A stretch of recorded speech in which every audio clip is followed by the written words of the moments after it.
Ça, c'est vraiment un making-of. Si vous regardez les images, vous allez voir les musiciens qui jouent. Et c'est vraiment comme ça qu'on enregistre les projets ici. Le but étant, dans un enregistrement live, de capturer vraiment l'émotion du moment. Et ça, c'est quelque chose qu'il est difficile de faire en faisant de la programmation. Donc on a eu la chance d'accueillir vraiment de grands noms de la musique burkinabé.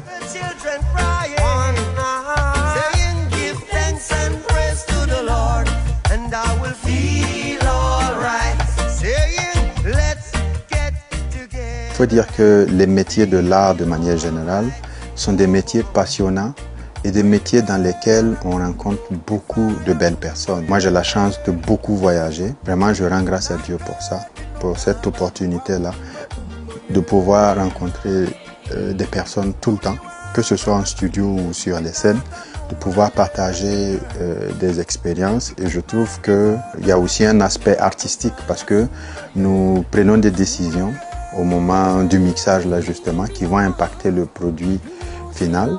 Et nous avons aussi un travail de conseil par rapport aux artistes, par rapport à, on va dire, à la tendance, ou alors, parce que les artistes, eux, ils sont des créateurs. Et souvent, nous avons un rôle de conseil qui n'est pas à négliger par rapport au rendu du projet là. Après, sur l'aspect live, Hope Music intervient beaucoup au Burkina, dans la sous-région et même au-delà, dans la sonorisation d'événements plus ou moins grands. C'est ce qu'on appelle le spectacle vivant, parce qu'à la différence du studio où on peut enregistrer les sources et après les traiter tranquillement, on est dans un spectacle live. C'est bien vrai qu'on a ce qu'on appelle les balances, on a les parties un peu avant le spectacle, mais une fois que le spectacle est commencé, c'est du direct. Ça veut dire que nous recevons les fichiers, nous les traitons, diffusons pour l'auditoire. Donc ça donne un peu plus d'excitation parce qu'il peut y avoir plein de paramètres qui rentrent en jeu sur lesquels on ne maîtrise pas, où il faut intervenir tout de suite pour que le public ait la meilleure expérience possible de l'événement. Les activités de Hope Music ont commencé depuis 2012. Donc de 2012 à 2025, et sur les 13 années, je pense qu'il y a au moins 10 ou 11 Koundé d'or qui sont passés par Hope Music. Donc pour moi, c'est aussi ça, l'espoir pour un Burkina nouveau et surtout pour un domaine musical débridé où les gens peuvent s'exprimer et ne pas tenir compte des problèmes techniques. Le but de Hope Music, c'est vraiment que l'art puisse s'exprimer et pas être freiné par la dimension technique. Moi, je rends grâce à Dieu pour le fait qu'il puisse me permettre de voir autant de monde. Vous imaginez, sur les 54 pays africains, j'ai dû en visiter 49. À travers le monde aussi, j'ai eu la chance d'aller sur plusieurs continents. Et à chaque fois, ça se passe de manière, on va dire, miraculeuse. Parce qu'il y a tellement d'anecdotes. J'aimerais aujourd'hui rendre hommage à un mentor, quelqu'un qui est un exemple pour moi. Je veux parler de Cheikh Tidiane Seck, qui est un artiste malien, qui, malgré la différence d'âge qu'il y a entre lui et moi, c'est un monsieur qui m'a pas seulement ouvert les bras, il m'a ouvert son cœur. C'est avec lui que j'ai rencontré beaucoup de grandes figures de la musique mondiale. Avec lui, je suis allé sur des scènes peut-être que j'aurais même pas imaginé, même dans mes rêves les plus fous. C'est vraiment la définition de ce qu'est une belle personne. Quelqu'un qui a le cœur sur la main. C'est vraiment important pour moi de le souligner parce que si je veux parler de ma pseudo-carrière, je ne peux pas passer sans citer ce nom-là de la musique, comme beaucoup d'autres. Et j'aimerais rendre hommage à une seconde personne. Excusez-moi, ma voix s'enrouille parce que j'ai vraiment souffert de la perte de cette personne-là. C'est Maestro Toumani Diabaté, qui pour moi est la personnification de l'humilité. Imaginez-vous, le monsieur, il a 3 Grammy, il a fait 7 fois le tour de la Terre pour donner des concerts. Et son dernier projet sur lequel nous travaillons, un jour, il m'a dit, Eliezer, sur cet album-là, tu vas être le réalisateur. J'ai dit, mais maestro, moi je vous suis, je fais que enregistrer. Il dit, tu ne sais pas qu'est-ce que tu apportes dans ce projet-là. Ce n'est pas juste enregistrer. Et moi, j'ai envie de te faire ça comme un cadeau. Vous imaginez quelqu'un qui, comme disent les Ivoiriens, il a mon expérience, fatigué, il a travaillé avec les plus grands ingénieurs du son, il aurait pu faire venir qui il voulait. Il a voulu le faire avec moi et en plus de ça, me créditer en tant que réalisateur, co-réalisateur avec lui sur ce projet-là. C'est vraiment quelque chose qui m'a touché. C'est un maestro de la kora. Il joue et il me demande, Eliezer, qu'est-ce que tu penses de cette prise-là? Si tu n'es pas satisfait, on recommence.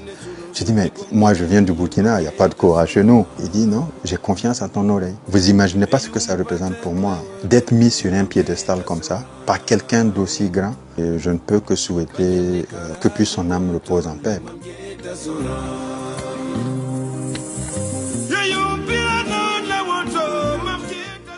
Ce que je retiens de ce qu'on appelle grand nom de la musique, c'est d'abord et avant tout leur humilité exceptionnelle. Vous imaginez, moi, petit ingénieur du son qui vient du Burkina, m'asseoir à la même table de personnes comme Manu Dibango et discuter, que la personne t'écoute, que Salif Keita, que des artistes d'ici aussi, Alif Naba, Smarty, qui sont pour moi des frères, Roger Wango, ZS. On est tous liés par la passion de la musique, là, mettre l'art devant et qui sont vraiment caractérisés par leur humilité.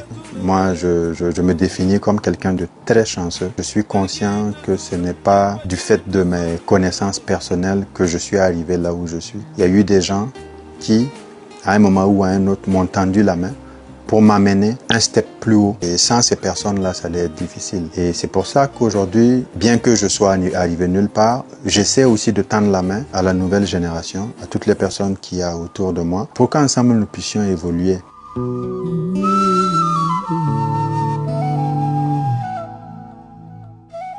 3 projets qui m'ont marqué, en commençant par le plus vieux. Je me souviens plus exactement de l'année. J'ai été invité au Libéria pour l'investiture de George Weah, donc où j'ai eu la chance de faire le son devant un stade qui était plein. Il y avait une émotion qui s'est dégagée du stade parce que petit, nous avons tous vu les vidéos de tout ce qui s'était passé au Libéria. À l'époque, il y avait déjà eu plus d'une vingtaine de présidents et il était l'un des seuls qui était un local. Et ça a suscité à l'époque un grand espoir et ça se sentait dans le stade. Ce n'était pas juste qu'un événement qu'on sonorisait. On sentait vraiment que c'était quelque chose qui allait marquer l'histoire. Après ça, en fin d'année passée, j'ai été sollicité pour assurer la technique, ce qu'on appelle la traversée. Donc c'est une veillée qui se passe de 20h à 6h du matin en Côte d'Ivoire avec le pasteur Sanogo. Et j'ai vraiment été marqué par l'affluence et par la façon dont les choses se sont passées. Il y avait à peu près 300 000 personnes et vous n'imaginez pas comment c'est beaucoup.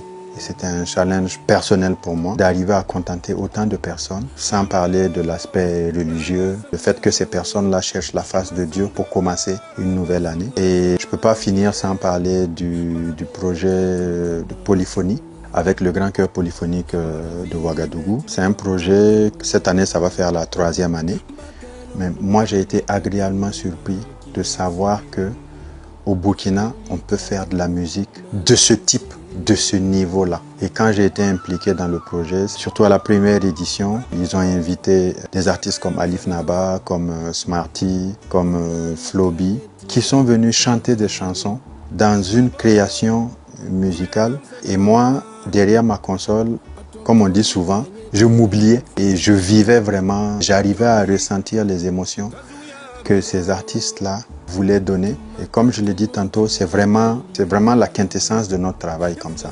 Si on arrive à rendre l'émotion que les artistes veulent donner sur scène, je pense que le pari est gagné.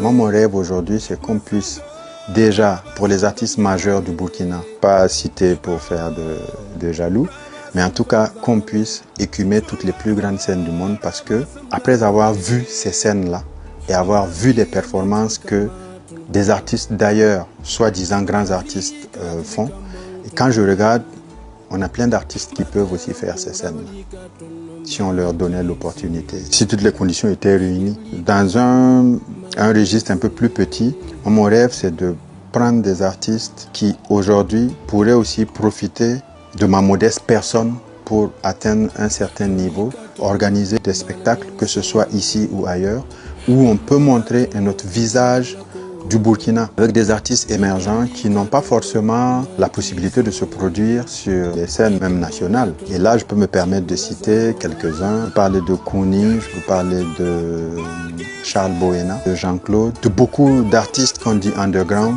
qui ne demandent juste qu'un peu de lumière pour pouvoir exprimer toute l'étendue de leur talent. Quand j'ai commencé à grandir dans ce métier, j'ai beaucoup souffert du regard des autres, de la condescendance, de personnes qui n'avaient pas de quoi être condescendantes même envers vous. Et ça, c'est quelque chose, il m'a fallu du temps pour pouvoir surmonter ça. Moi, je me souviens, je suis allé dans un pays dont je tairai volontairement le nom. Je tournais avec un artiste malien, Bassekou Kouyaté, qui est un excellent joueur de ngoni, avec son groupe le Ngoniba. Et nous sommes arrivés dans la salle. Le technicien qui devait m'accueillir ne voulait pas que je touche à sa table de mixage parce que pour lui, c'est une table de mixage numérique et moi, étant un Africain, je vais peut-être gâter sa table. Un peu ce genre de choses-là que nous vivons. Aujourd'hui, grâce à Dieu, il y a Internet. Les personnes qui nous accueillent, même si elles ont souvent des doutes, parce que les gens se disent que si tu viens du Burkina, des métiers de pointe comme ça, les gens ont souvent des appréhensions et ils peuvent aller sur Internet chercher les choses. Et je pense que ça aide aussi à planifier, mais il y a aussi et surtout une plus grande ouverture d'esprit aujourd'hui. Déjà, c'est un honneur de pouvoir porter ce drapeau-là parce que, c'est comme on dit, on n'a pas choisi d'être burkinabé. On a juste eu de la chance d'appartenir à ce pays-là, un peuple résilient. On n'est pas flatté par la nature, mais malgré ça, nous restons debout, nous restons fiers.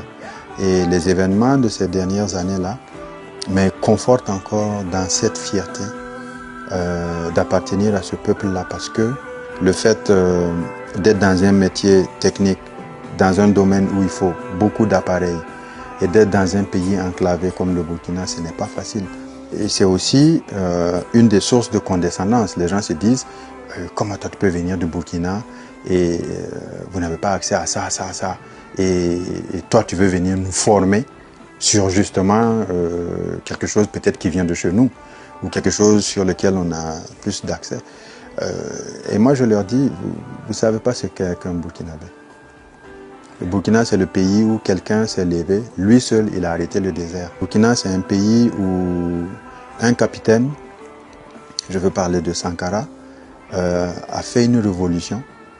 Il y a eu des hauts et des bas, mais il est cité un exemple aujourd'hui, un exemple de résilience. Je suis fier d'appartenir à ce peuple-là.